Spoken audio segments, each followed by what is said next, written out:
सलाम, नमस्ते, आदाब। मैं हूं हयात और आप सुन रहे हैं खामोशी।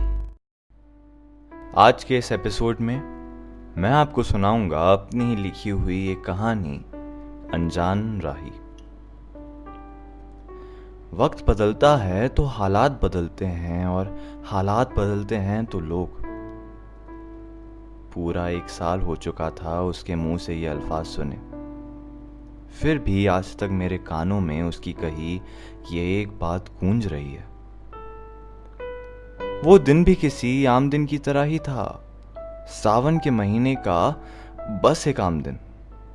सुबह के कुछ 5-5:30 बजे का वक्त था और मैं हर रोज की तरह अपनी नाइट शिफ्ट खत्म करके घर वापस लौट रहा था। कुछ नया नहीं था उस दिन में।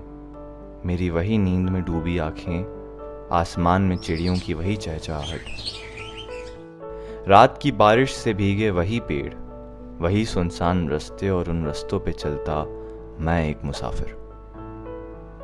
ऐसा नहीं है कि अपने घर के रास्ते में मेरी मुलाकात सिर्फ इन्हीं कुछ चीज़ों से होती थी। फिजाओं और बिखरी हुई आग के अलावा भी एक राही मिलता था मुझे। गांधी चौराहे से बाएं मुड़ते हुए हर रोज वो आदमी अकेला चलता नजर आता था। उस खामोश सड़क पर मेरी गाड़ी की आवाज सुनते ही वो पलट के मेरी तरफ देखता और दूसरे ही पल अपना बायां हाथ उठा देता। हाँ, लिफ्ट मांगता था। हर रोज उसकी यही हरकत होती और मैं उसकी इस हरकत को नजरअंदाज करता अपने रास्ते मुड़ जाता। उस दिन भी शायद ऐसा ही होता। मैं फिर उन रास्तों पर होता, चलते चलते उस रास्ते पे वो मोड़ फिर आता और उस मोड़ से मुड़कर उस आदमी को नजरअंदाज किए मैं फिर अपने घर की ओर निकल पड़ता। अगर उस दिन बारिश ना होती तो शायद ऐसा ही होता। खैर, मूसलाधार बारिश की खबरें तो एक दिन पहले से आ रही थी, इसलिए मैं उस दिन घर के लिए आधे घंटे पहले ही निकल गया। सोचा कि जल्दी निकलूंगा तो जल्दी पहुंचूंगा। ऐसा हुआ नहीं। ऑफिस की पार्किंग में पता चला कि गाड़ी में पेट्रोल कम है। जैसे तैसे धकाते हुए अपनी पुरानी स्प्लेंडर को मैं पेट्रोल पंप तक लाया। सुबह का समय था, साफ है कि ज्यादा भीड़ नहीं थी। मैंने कुछ 150 रुपए का पेट्रोल भरवाया और निकलने ही वाला था कि बूंदाबांदी शुरू हो गई। एक समय आता है हर आदमी की जिंदगी में जब भागना एक आदत सी बन जाती है और कहीं पहुंचना ही सारी जिंदगी का सार बन के रह जाता है। मुझे भी यही आदत लग चुकी थी। तभी तो बरसात की शुरुआत होते देख भी मैं वहां पेट्रोल पंप की छत के नीचे रुका नहीं। बस सोचा कि 3rd गियर पे अगर गाड़ी बिना रोके चलाई जाए तो पूरी तरह भीगने से पहले घर तो पहुंच ही जाऊंगा। और मैं चल दिया। बूंदें जो बरसना शुरू हुई थी अब धीरे धीरे तेज होने लगी। मैंने अपनी गाड़ी की रफ्तार बढ़ाई और गांधी चौक तक पहुंचा।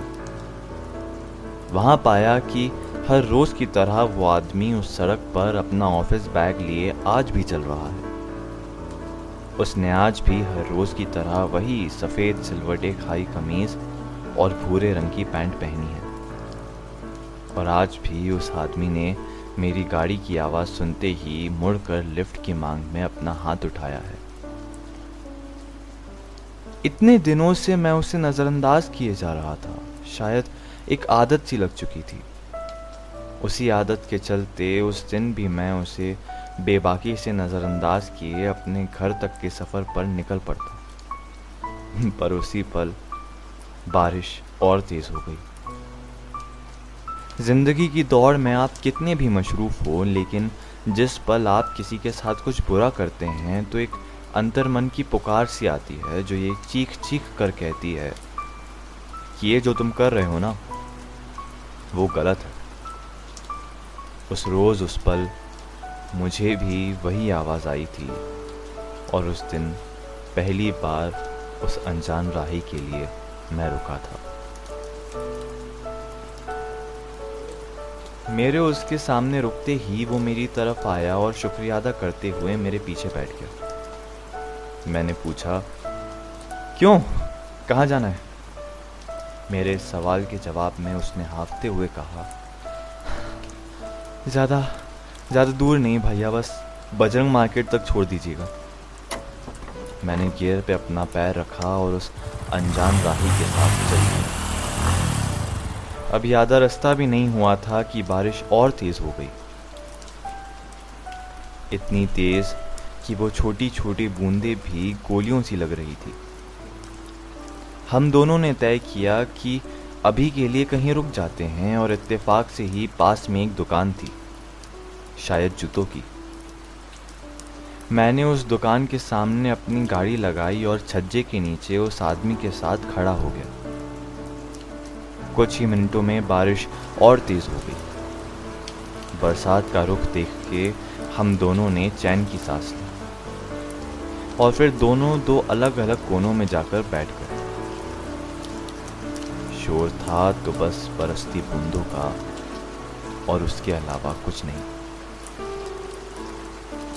लगभग 6 या 7 मिनट तक हम ऐसे ही बैठे थे कि तभी उस आदमी ने चुप्पी तोड़ी और कहा, लिफ्ट देने के लिए थैंक यू भैया। ये दूसरी बार था जब उसने मुझे शुक्रिया कहा था। आपका नाम क्या है? मैंने अपना हाथ आगे बढ़ाया और कहा, विकास चतुर्वेदी। और आपका? उसने मेरे हाथ से हाथ मिलाते हुए कहा, मोहन। आप काम क्या करते हैं? मुझे मोहन की मेरी जिंदगी में रुचि ज़्यादा पसंद नहीं आई। लगा कि उसे वहीं अपनी जिंदगी की चौखट पे रोक दूं, पर फिर जैसे इस दिल ने अपना मन सा बना लिया था किसी से गुफ्तगू करने का। आखिर जब से ये मेरे साथ इस शहर में आया है तब से खामोश ही तो है बेचारा।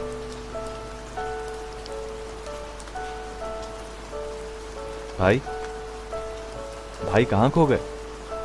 अरे कहाँ खो गए? अब वो मेरे एकदम करीब आ चुका था। मैंने अपने ख्यालों की भागती रेल को एक स्टेशन पे रोका और उसे उसके सवाल का जवाब दे दिया। हाँ? नहीं, दरअसल मैं पास की एक एंटरप्राइज में इंटर्नशिप कर रहा हूँ।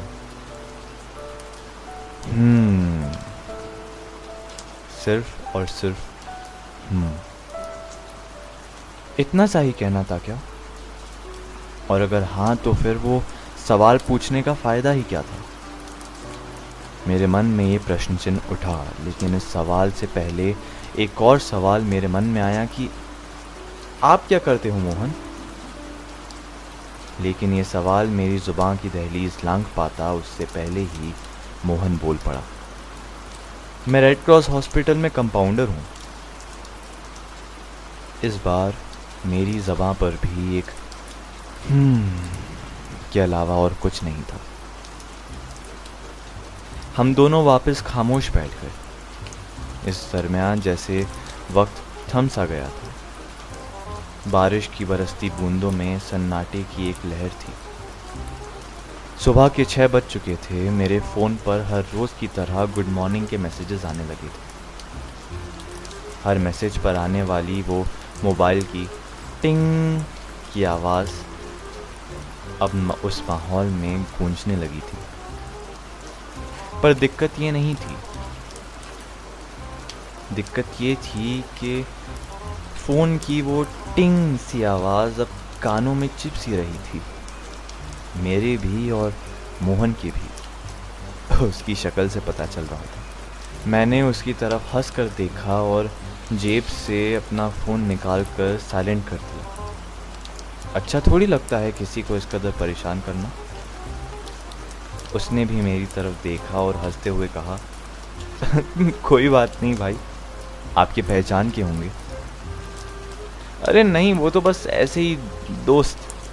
सुबह सुबह कुछ काम होता नहीं तो बस फ़ोन उठाकर मैसेज कर देते हैं।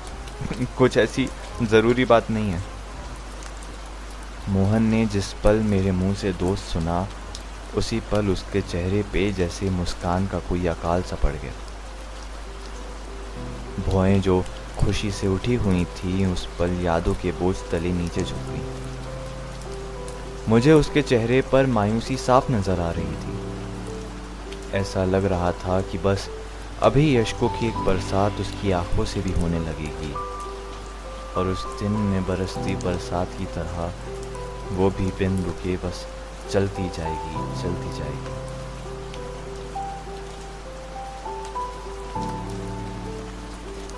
बारिश रुकने का नाम नहीं ले रही थी, और कुछ ऐसा ही हाल था मोहन के चेहरे पर आई मायूसी का। मुझे लगा कि शायद उसे बात करूंगा तो हो सकता है कि उसकी थोड़ी मायूसी दूर हो जाए, पर फिर लगा कि छोड़ो यार, उसकी फीलिंग्स है, और वैसे भी वक्त ही कितना हुआ है हमें मिले हुए। अनजान आदमी है, ना जाने कैसा हो, दूर रहना ही ठीक है।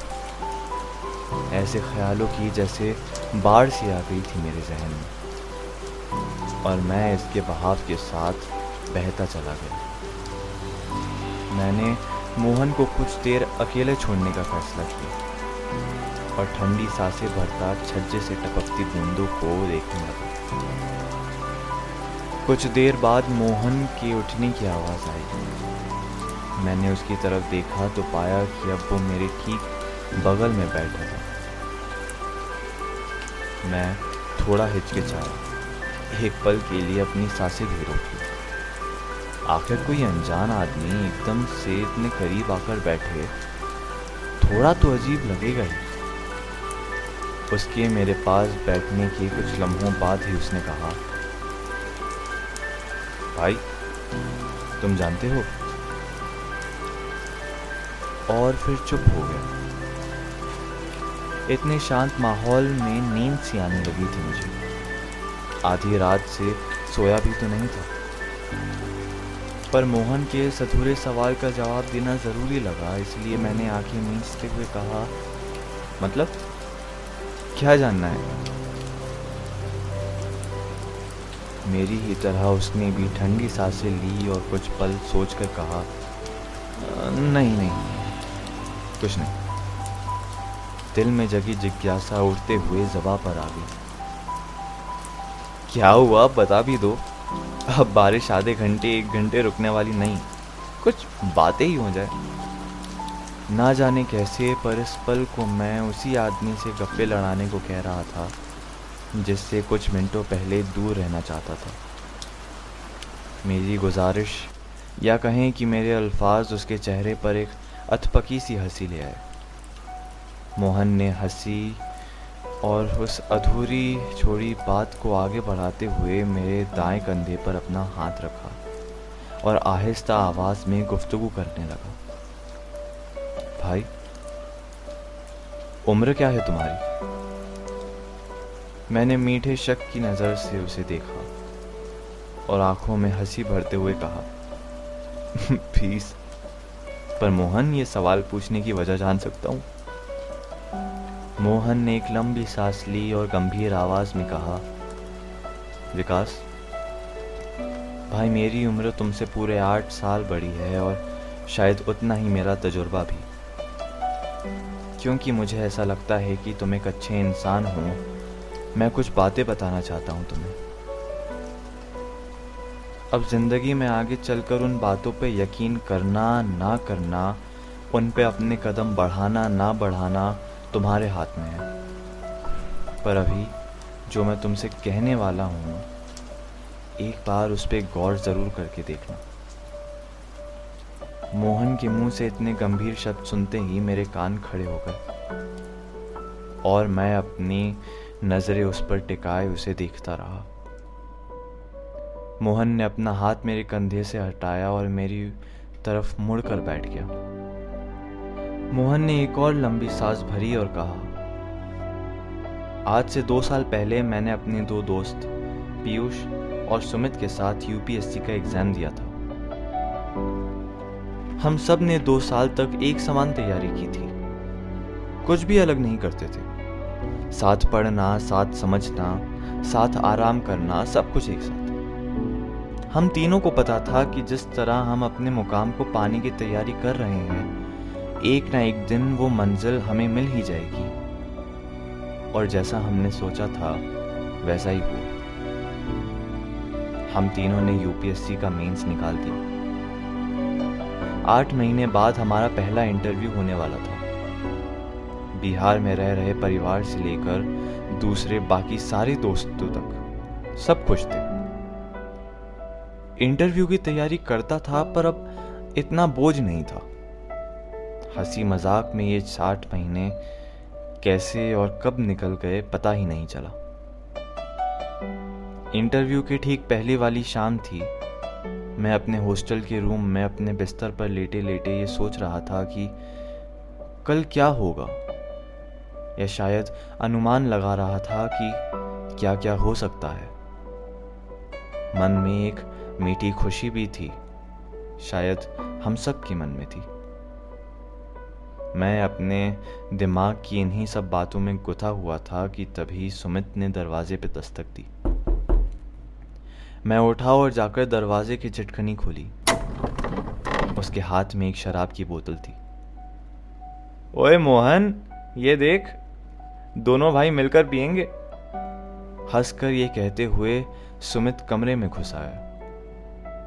पर भाई, कल इंटरव्यू है। आज नहीं, कल पी लेंगे, मैंने हड़बड़ाहट में कहा, पर शायद तब तक देर हो चुकी थी। सुमित उन 2 स्टील के ग्लासों में वो शराब उतार चुका था।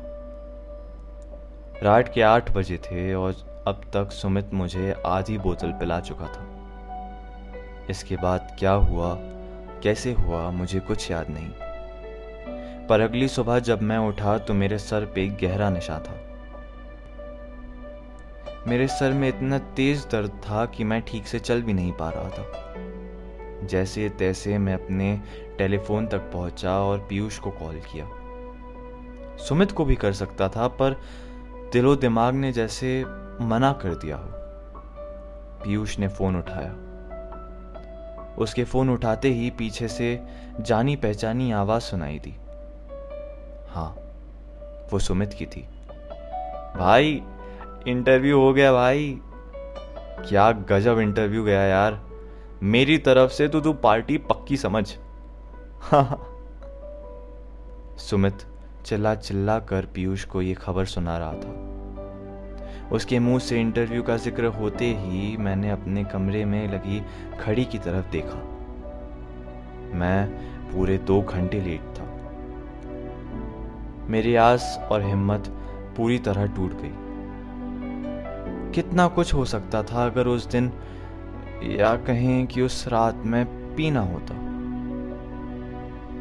खैर, मैंने वो कमरा और वो दोस्त दोनों छोड़ दिए और घर यानी बिहार वापस आ गया। माँ बाबूजी के ताने, शादी की धमकियां और रिश्तेदारों दोस्तों के सवालों से छुटकारा पाने की एक तलब सी उठती थी। ऐसी हालत में मुझे नशा ही एक सहारा लगा। 2 साल तक मैंने इतना नशा किया कि घर बेचने की नौबत आ गई थी। जिस दिन बाबूजी ने मुंह पे थप्पड़ मारा, उस दिन ऐसा लगा कि अब पैर जमीन पर है। एक वो दिन है और एक आज का दिन है। अपनी गलतियों का पश्चाताप मैं आज तक कर रहा हूं। इसलिए तो वो यूपीएससी एक बार में निकाल देने वाला लड़का आज एक अस्पताल में कंपाउंडर है। बारिश अब धीरे धीरे थमने लगी थी। मोहन के सिर पे वो निशान जैसे बरसती बूंदों को काटता अपनी मौजूदगी बताते हुए शोर मचा रहा था। मोहन ने अपना हाथ फिर मेरे कंधे पे रखा और अपनी आंखों के नीचे बने वो काले धब्बे मेरी तरफ करके बोला, बारिश अब पूरी तरह थम चुकी थी। मोहन ने अपना हाथ फिर मेरे कंधे पे रखा और अपनी आंखों के नीचे बने वो काले धब्बे मेरी तरफ करके देखने लगा। बारिश अब पूरी तरह थम चुकी थी। मैंने अपनी हमदर्दी दर्शाते हुए मोहन के मेरे कंधे पे रखे हाथ पर थपथपा दिया और फिर खड़ा हो गया। मैं उससे कहना चाहता था कि चलो अब बारिश थम चुकी है, निकलते हैं। पर जैसे मेरी जुबान मोहन की बातों के शोक में थी, उसके चेहरे पर वही मायूसी देख मुझसे कुछ कहा नहीं गया। मैं बस अपनी गाड़ी पर जाकर बैठ गया। मोहन, तुम आ रहे हो या मैंने आहिस्ता आवाज में उससे पूछा। मेरे पूछते ही वो उठा और अपना ऑफिस बैग टांग कर मेरे पास आ गया। उन भीगी सड़कों पर जब हम दोनों चल रहे थे तब किसी ने एक लफ्ज भी अपनी जुबान से नहीं निकाला था। थोड़ी ही देर में हम बजरंग मार्केट पर आने वाले थे और मैं मोहन को यूं बेसहारा बीच बाजार छोड़ना नहीं चाहता था। पता नहीं क्यों, पर मेरे भीतर कुछ ऐसे ही जज्बात उमड़ रहे थे। मैं हैरान था कि वही आदमी जिसकी गंदी सिलवटे खाई कमीज को देख मैं उसे लिफ्ट नहीं देता था, आज उसी के लिए परेशान हूं। शायद ये मोहन की ही बातों का असर था।